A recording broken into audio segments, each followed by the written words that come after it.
তুলা তুলা হয়ে গেছে। এই যে দেখলে জি গাইস, এটা হচ্ছে জুমের ফাঁকা শসা, আমার বলা হয় মামারা। এগুলো একটু কালো কালো, যে এইখানে যে কালো কালো আছে এগুলো একটু সানিসের সাহায্যে করতেছি, যেহেতু আমি এটা উপরের অংশটা সহ রান্না করবো, বুঝছেন। বেশ কিছুটা পরিষ্কার হয়ে গেছে, এখন আমি এটা কেটে নেব।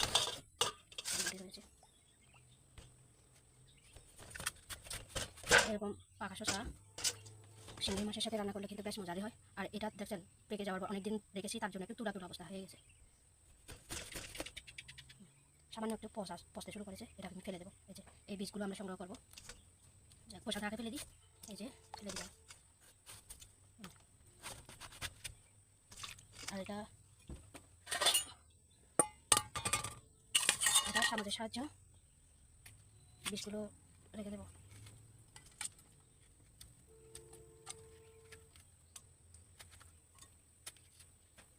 ভিতরের এই অংশটা কিন্তু টক, তার জন্য না ফেলে কিন্তু মজা হবে না তরকারিটা। ফেলে দিলাম।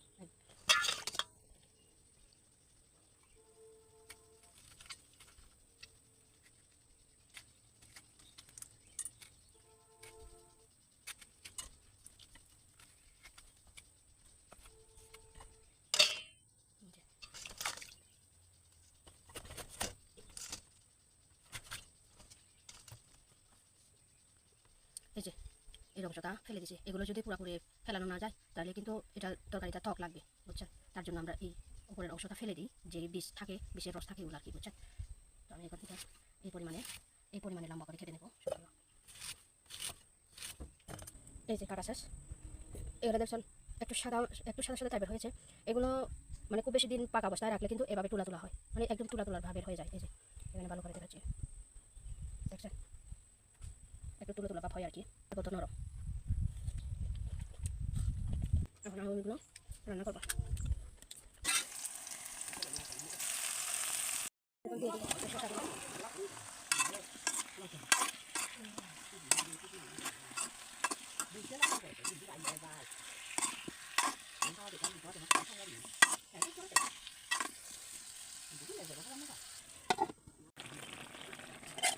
সম্পূর্ণ দিচ্ছে না।